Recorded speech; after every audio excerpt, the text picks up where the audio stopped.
If you've been with us, again, we are now on Friday of Passion Week. And Friday, it's the day that Jesus is going to be crucified. So we're in the early hours still as we get into chapter 15. Last week, we saw Jesus after he'd been arrested. He got taken to the high priest Caiaphas, got taken to his house, where he was kind of put on trial before them, but it was really a mock trial. They'd already determined that he was guilty. They just had to kind of trump up some charges against him in order to kind of validate what they wanted to do to him, because they want Jesus dead. They don't like Jesus. Jesus stands against everything that they stand for. He stands against their system. He stands against their power that they hold. Jesus has already been condemned in their eyes, and they find these charges of blasphemy to bring against him, and he's guilty. And again, one of the things that we saw last week is, okay, Jesus made these claims about being God, about being the Son of God, about being the Messiah. He's only guilty of the claim of blasphemy if he's not telling the truth, which is one thing that I don't think these religious leaders ever began to consider. Is Jesus telling the truth? Is Jesus actually the Son of God? Is he God who's come to take away the sins of the entire world? Because if he is that, he's not guilty of anything. He's only guilty if he's not telling the truth. Nevertheless, these religious leaders, they condemned him, and then the shame began. Right? They start spitting on him. They start mocking him. They start slapping him. And then on top of all of that, we saw one of Jesus' closest friends, Peter. He denies that he even knows the man 3 different times. And Jesus experienced this shame over and over and over again. And all of that's happening in the middle of the night. Between the hours of like midnight and 2 a.m., all of this is going on. Jesus has now been condemned. He's been found guilty by the religious leaders, but there's still something that stands between Jesus and him being put to death, and that's Rome. And so Rome kind of controls the region. The Israelites, the Jews, kind of are under the authority of Rome. Now, they're given a degree of autonomy. They're allowed to have their own religion. They're allowed to have their own laws. They're allowed to have their own customs. They have their own quote-unquote king, even though he's kind of just like a puppet king. But despite kind of how Rome allows the Jews to have this degree of autonomy, the one thing that the Jews are not allowed to do is carry out capital punishment. So in order for the Jews, even if they find people guilty of a capital crime, what the Jews still have to do is they have to take their convicted criminals before Rome and get essentially Rome to pass off on the verdict. And so this is what's happening in our passage today, is the Jews are taking Jesus before the Roman authorities so Rome can essentially give them the stamp of approval. Yes, you may put this criminal to death. Now, the Sanhedrin needs to move fast at this point. We saw that they are trying to get all of this done before the Sabbath begins.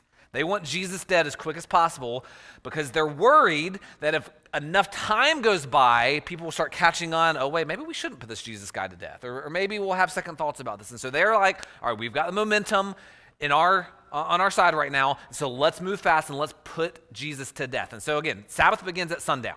It's Friday morning, Friday night, sundown, the Sabbath begins. Jesus needs to be dead before then. And so they move quickly, and as soon as I think they are able to, they take Jesus, he's bound, he's tied, and they take him, and they're going to take him to Pilate's house, who's the governor, the Roman governor of Palestine. They take him to Pilate's house for him to essentially rule off on his sentence. And so we see there, Mark chapter 15, verse 1, as soon as it was morning, having a meeting with the elder scribes and the whole Sanhedrin, what we saw last week, the chief priest tied Jesus up, led him away, and handed him over to Pilate. Now, Pilate, as luck has it, normally Pilate stays in a city called Caesarea, which is about 70 miles away from Jerusalem. Luck would have it that Pilate is actually in Jerusalem at this very time, because if Pilate was in Caesarea, they would not be able to execute Jesus before sundown. Pilate, though, because it is Passover, Pilate has come to Jerusalem to kind of help oversee and keep the peace during this festival, because Passover naturally brings in hundreds of thousands of people to the city to celebrate this important festival. And so Pilate's come with lots of extra Roman guards to kind of help oversee the peace. And so Pilate's there in Jerusalem already. And so they take Jesus over to Pilate. Now, does Pilate really care what Jesus is being charged of? Probably not, right? Again, Jesus is being, the thing that the religious leaders find Jesus guilty of is claiming to be God. Pilate doesn't really care if Jesus has claimed to be God or a son of God or anything like that, right? That doesn't really have any implication on Roman law. The one thing that does concern Pilate, though, is if Jesus is making this other claim to be a king. That does get Pilate's attention. Pilate should be concerned about that because there's only one king, and that's Caesar. And if we've got somebody else who is saying, no, I'm king, not Caesar, then that's something that needs to be dealt with, and that's a claim of treason, and it's a crime that then would come with a death sentence. And so Pilate comes to Jesus. Jesus is brought before him, and Pilate comes and says, are you the king of the Jews? All right? He just asks him straight up, right? This is the charge that I hear about you. You're claiming to be some king. And so Pilate, all right, Jesus, are you the king of the Jews? And Jesus gives a very cryptic answer, right? He says, you say so, right? He's neither affirming nor denying, right? You've said that I'm the king of the Jews, which I think is intentional. I think essentially what Jesus is saying here is I am a king, but I'm not the king that you think I am. I'm not the king that is threatening Rome. I'm not a political revolutionary. I'm not trying to overthrow Rome. I'm not trying to institute a new Jerusalem, a new Israel that's going to be self-autonomous and kick Rome, right? That's not the kind of king that I am. My kingdom is not a rival kingdom to Rome, and that's ultimately because my kingdom is not part of this world, right? So again, am I a king? Am I right? They've said I'm a king. You might say I'm a king. I mean, technically I am a king, but I'm not the king that I'm being accused of being a king. And so again, this very, very cryptic answer. Well, at this point, the chief priest, who must be there, they start chiming in, right? The chief priest then accused him of many things. They want Pilate to understand, all right, even this isn't the only thing that Jesus is guilty of. It's not just this claim to be a king, because in their eyes, he's guilty of much more. If we look over to Luke actually gives us some specifics of the things that they say at this point. So Luke chapter 23, verse 2, they began to accuse him, saying, we found this man of misleading our nation. Is that true? Was Jesus misleading the nation? That's a stretch. I don't know if you could say that he was doing that. Of opposing payment of taxes to Caesar. Now that one I just find funny, all right? A couple days ago, they came to Jesus and said, all right, Jesus, should we pay taxes to Caesar? Is it lawful to pay taxes to Caesar? And what does Jesus literally say? Give unto Caesar the things that are Caesar's. So that was just flat right not even true. And then they come and say, and saying that he himself is the Messiah, a king. And so Pilate turns back to Jesus and says, okay, are you going to answer? Right? They're making all of these charges against you. They're saying all of these things. These are the things that they have found you guilty of. How do you plead? Right? Do you care to respond to these charges? Which I at least want to give Pilate a little bit of credit, right? He's not just flat out, oh, all right, like he's actually inquiring. He's doing his own investigation. He's doing his own interview. He's trying to talk to Jesus and get down to the bottom. Okay, Jesus, what do you have to say for yourself? All right? These people are charging you of these things. How do you plead? Are you innocent or are you guilty? Do you have anything to say in your defense? And what does Jesus say? All right? But Jesus did not answer. Jesus did not answer. Jesus is silent. But in his silence, I think he's actually saying a lot. Because I think him not answering was his way of completely surrendering to the Father's will. Which we saw a few weeks ago when he was in the garden. He spent this time in prayer uniting his will to the Father's will. And I think at this point, by not responding to the charges, as bogus as they are, it's because he's completely surrendered himself to God's will. And it was God's will that Jesus be in this place at this time to suffer and to die for the sins of all of humanity. He's exactly where he needs to be. And so he doesn't have a response. He doesn't say anything. And it says Pilate was amazed. Because I think the average person in this situation is going to be, oh, this is right. They're going to be quick to their defense. Jesus has absolutely nothing to say because he is ready for what's to come. He is prepared for the cup that he has to drink. Now, it's at this point, Mark doesn't go into detail here. It's at this point in the narrative that Pilate is actually going to send Jesus to Herod Antipas's house. So Jesus, I think it was 6 different trials that he underwent during a span of a couple of hours. Pilate wants to get kind of a second opinion, so he sends Jesus to Herod Antipas, who is the tetrarch of Galilee, and Jesus is from Galilee, and so he's like, okay, well, Jesus, you're from Galilee, so let me send you over to Herod, who is essentially ruler of Galilee, to see what Herod has to say on the matter, and Herod really doesn't care, right? Herod is more interested in actually meeting Jesus, and he actually asks Jesus to perform some miracles because he's heard about this Jesus guy, and so he essentially wants Jesus to do a little magic show before him. And when Jesus again refuses and in fact remains silent, Herod's like, I mean, you might be crazy, but I don't think you're guilty of anything. And Herod's actually going to send then Jesus back to Pilate's house again. And so then that's where we kind of pick back up in verse 6 of chapter 15. So Pilate kind of has his hands tied. He does not want to charge Jesus, right? Pilate does not actually think that Jesus is guilty of anything, let alone guilty of something that amounts to capital punishment, that amounts to him being executed. But despite all of these accusations that are being made against Jesus, despite all of this, despite the fact that he should release Jesus just completely, no charges, all charges lifted, Pilate is a weak ruler. Pilate is a weak man. He was cruel. He was harsh. He's not particularly fond of the Jews. He doesn't really like the Jews. And I think he kind of loathed the fact that this is where he'd been appointed to be a governor, right? Caesar essentially said, hey, Pilate, you are going to go be governor of the Jews. And that was kind of like the laughingstock of the governorships and all of the Roman Empire. And so Pilate's not really happy that he's there. And so he's kind of cruel and harsh to the Jews. He antagonizes the Jews. But Pilate still wants to keep his job. And so even though that he doesn't like the Jews, he has to make sure that the Jews like him. And even though this is not an elected position, right, the Jews aren't voting on who their governor is going to be, right? He's just appointed by Caesar. He still needs the approval of the Jews. He needs the Jews to like him, because if the Jews don't like him, the one thing that the Jews might do is they might rebel against him. And if you're rebelling against Pilate, if you're rebelling against the governor, then really you're rebelling against Rome and you're rebelling against Caesar. And if there's anything that Caesar does not want, is he does not want rebellious subjects. He wants Pilate to keep the people in line. And so what Pilate does is he tries to essentially appease the people.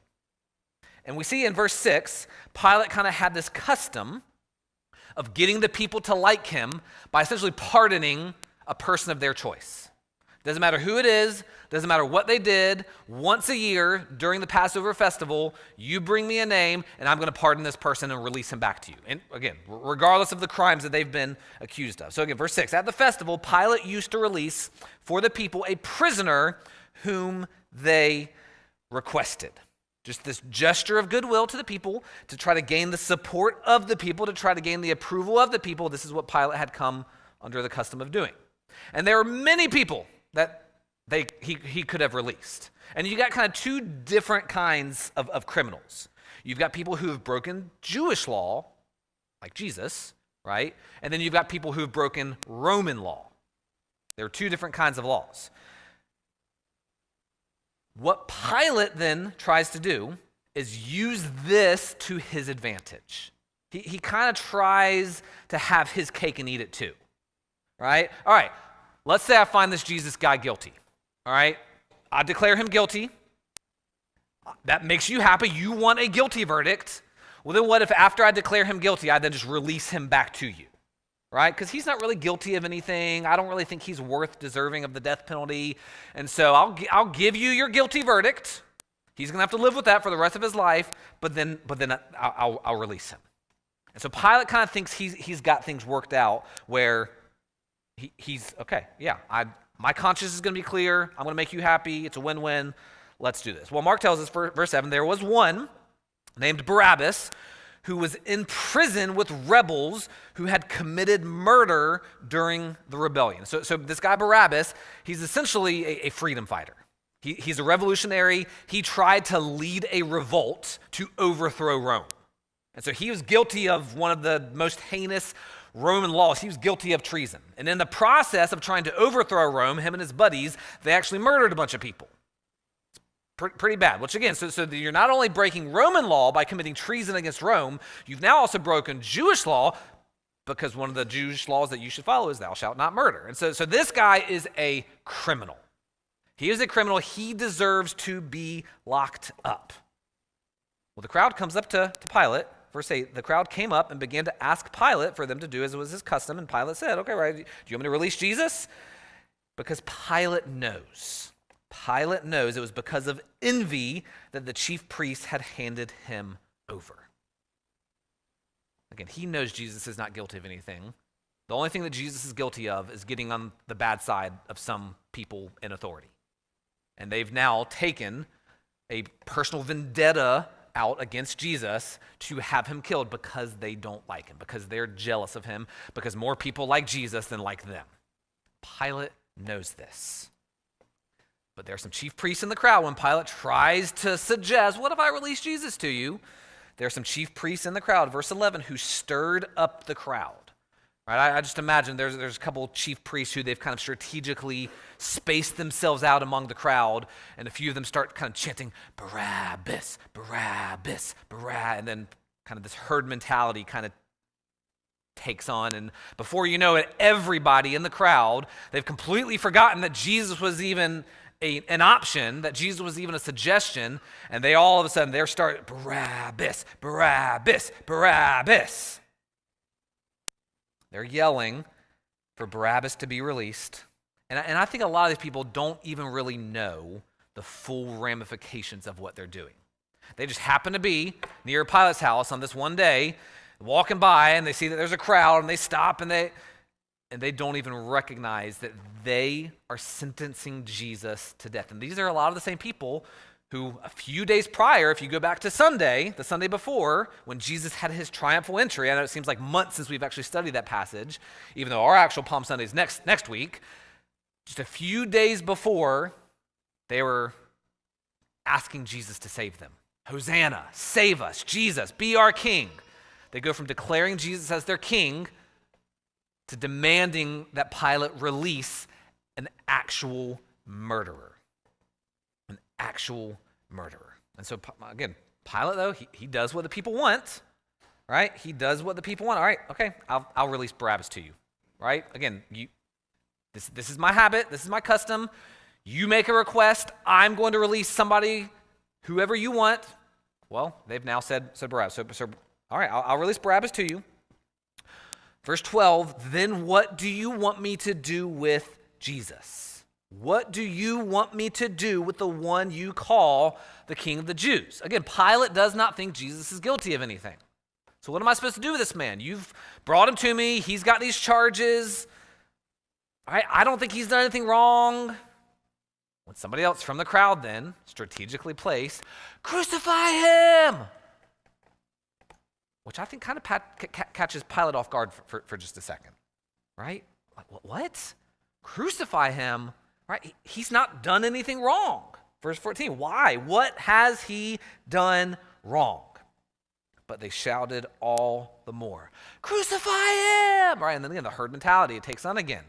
And all of a sudden, the entire crowd, crucify, crucify, crucify.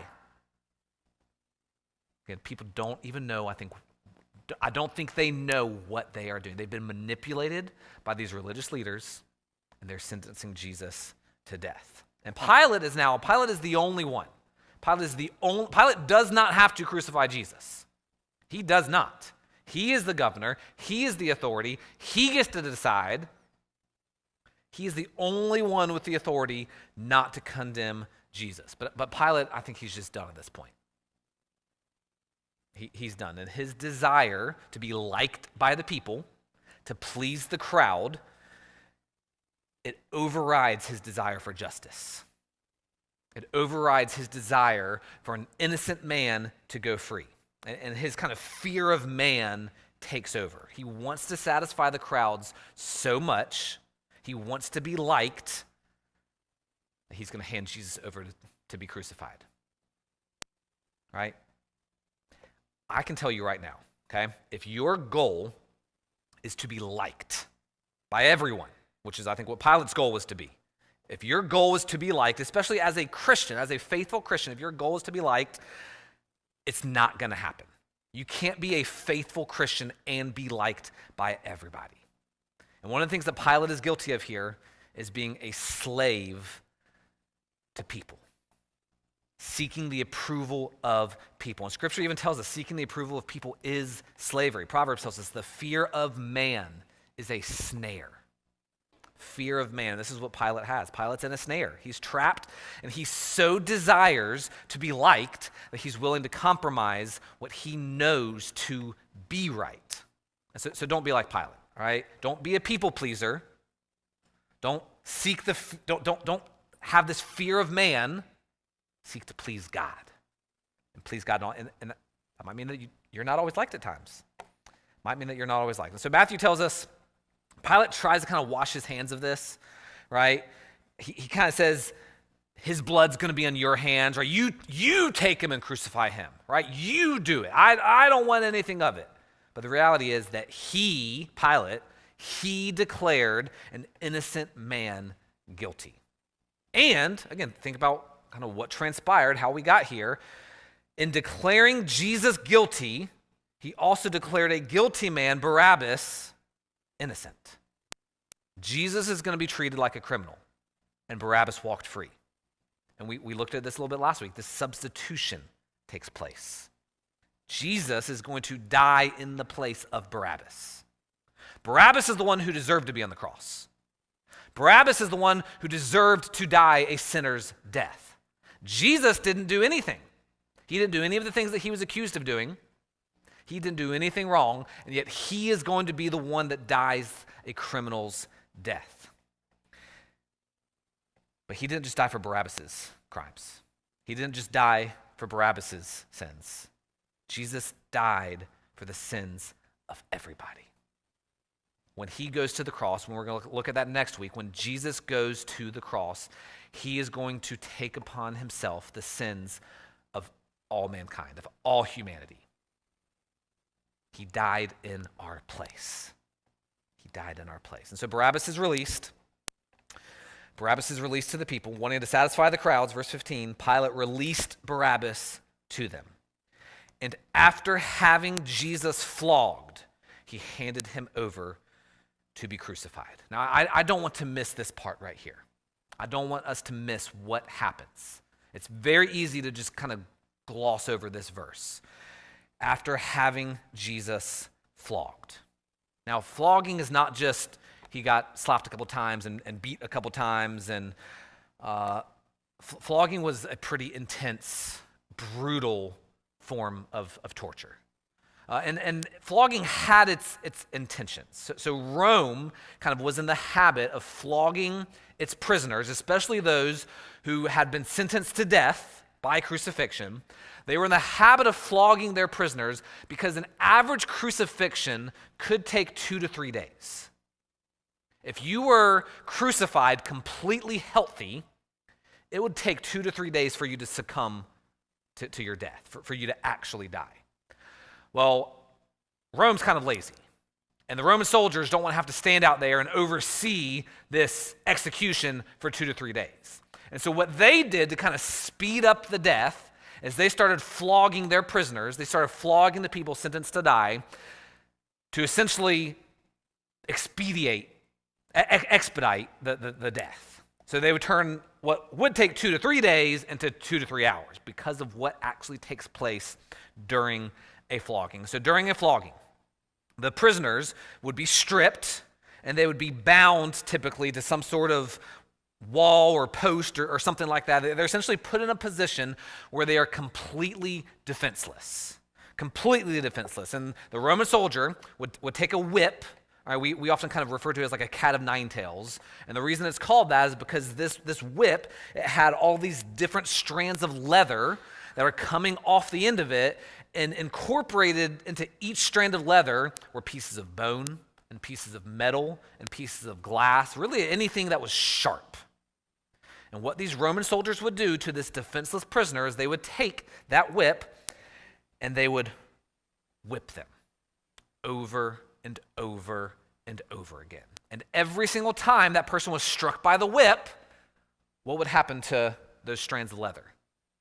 They would dig into that person's flesh. Those pieces of bone, those pieces of metal, those pieces of glass would dig in and embed themselves into the back of the person who was being beaten.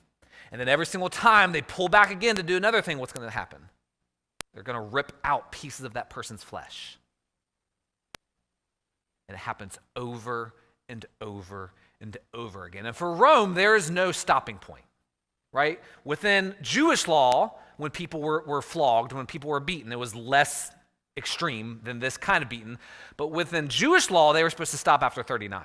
Rome doesn't have that rule. Rome just does it until they think they're done, until they're tired, right? And there are a lot of Roman prisoners who actually would die from the flogging and never actually make it to the cross. They would succumb to their injuries because of how brutal it is. These large lacerations. I mean, essentially by the end of this flogging, Jesus' back is raw. Right? And oftentimes, bones are exposed, entrails are exposed, they are pulled out, they're hanging out. I mean, this is a gruesome, gruesome thing. And I think we really need to understand the suffering that Jesus goes through and why he goes through it. Because Jesus did this for us. He suffered for us, so we would not have to do this.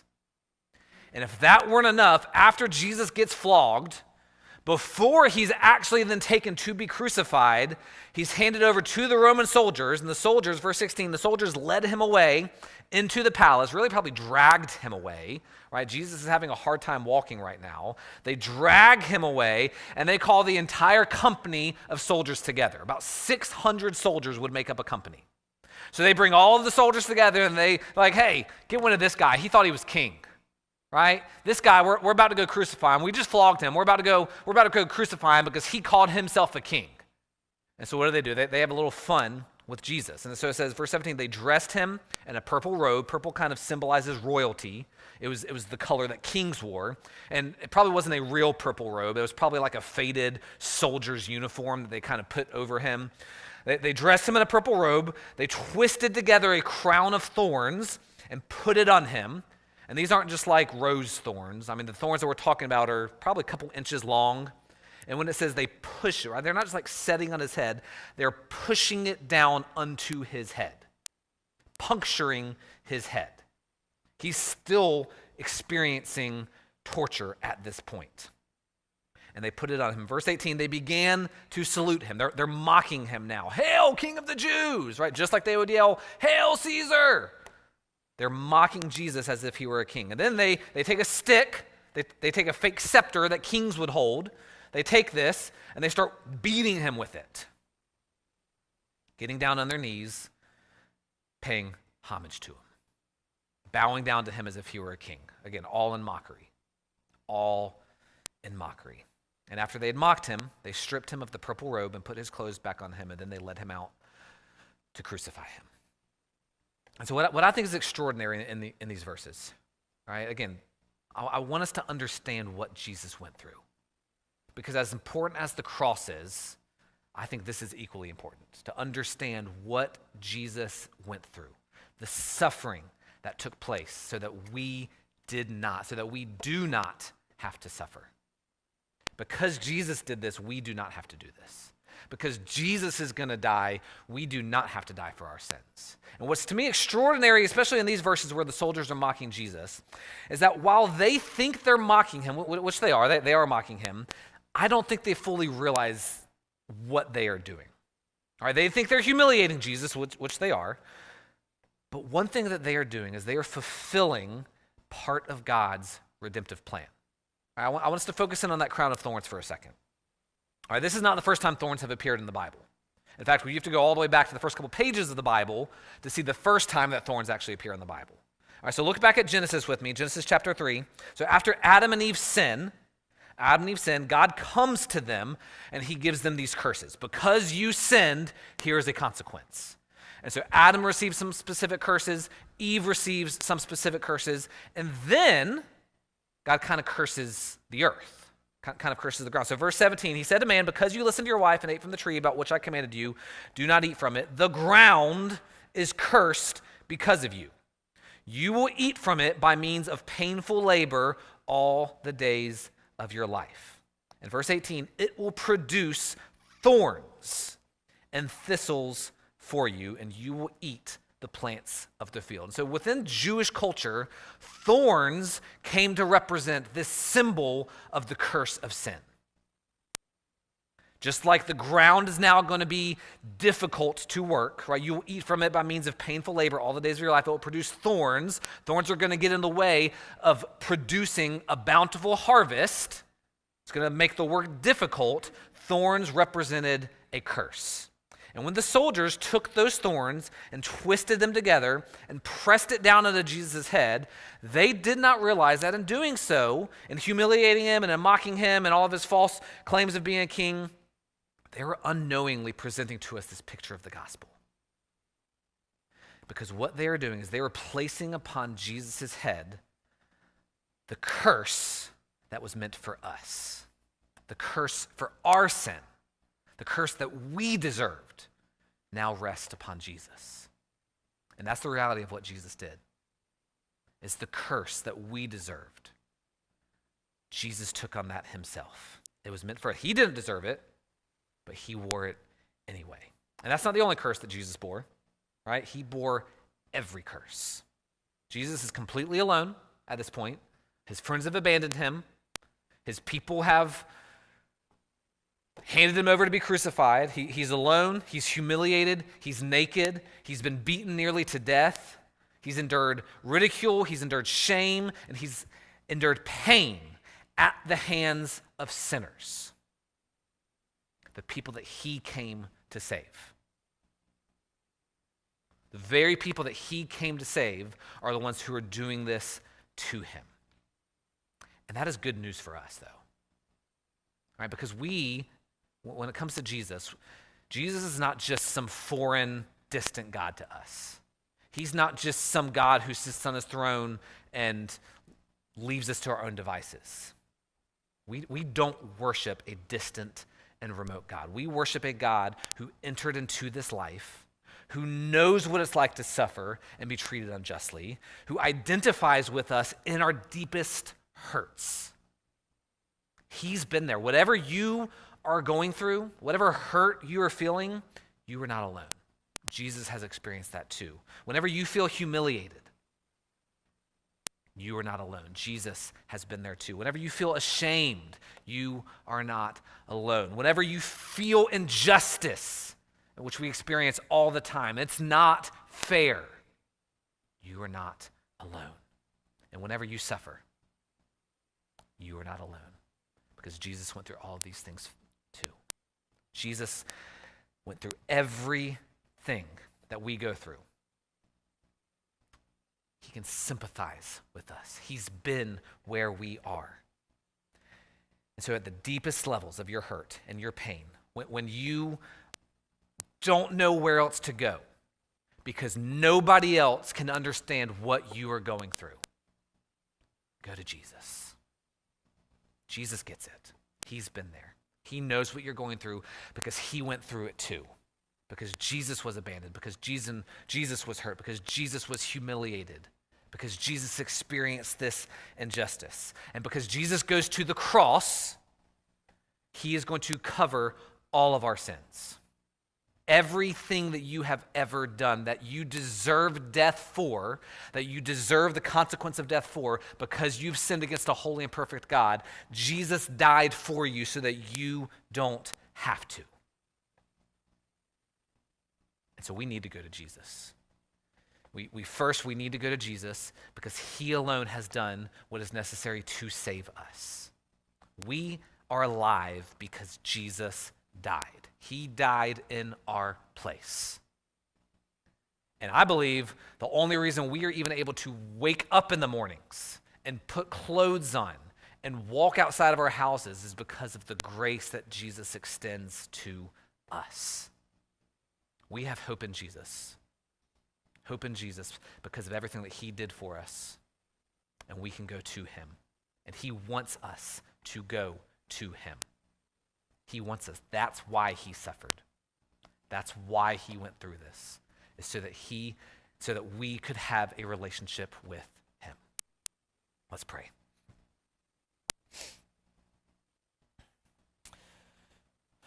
God, as heavy as this passage is, as we fully come to grips with what you experienced, with how you suffered, as heavy as this might be, it gives us hope. I pray that we feel the weight of what you went through, that we feel that, but that we also feel that weight lifted because we don't have to bear it ourselves. You bore it for us. And so whatever anybody in this room is going through right now, Jesus, the hurt that they are feeling, the shame, the humiliation, the injustice, the pain, whatever it is, Jesus, we give that to you. We give that to you, and we ask you to take it on. That's why you came. You came to take on all of our weight, all of our burdens. Take it upon yourself so that we don't have to bear it. And so, Jesus, when we look to your suffering and when we look to the cross where you died for us, it gives us the ability to live free, not because of anything that we have done. We don't deserve this life, Jesus. We don't deserve the life that we have. We deserve to be the ones who are flogged, to be humiliated, to be beaten. We deserve to be the ones to be crucified because of what we have done. And you did it for us, though. You substituted yourself in our place. And so, Jesus, we give everything to you. We give everything to you. We give our life. We give our pain. We give it all to you, Jesus. And let us live in light of what you have done. And I know there are people in this room today that are hurting. I know there are people in this room today that need to give that to you. And that's hard, Jesus. It's hard to release that control. It's hard to not feel like we are capable of solving our own problems. It's hard to not feel like we can do it ourselves. It's hard to let somebody step in. But Jesus, we need you to step in because we can't do it ourselves. And so for the people that are hurting and for the people that are still trying to pay for their own sins based on their life, Jesus, I just pray that we look to you for what you have done and just help us recognize there's nothing that we can do to make you love us, Jesus. There's nothing. You love us not because of what we have done, but because of what you have done for us. And we need to turn to you now more than ever. It's just we continue in worship. Jesus, work in the hearts of every single person in this room. Jesus, I pray that your Spirit speaks to every single person. Convict us in the ways that we need to be convicted. Move us in the ways that we need to be moved. Help us, Jesus. We need you. Jesus, we love you. And it's in your name we pray. Amen.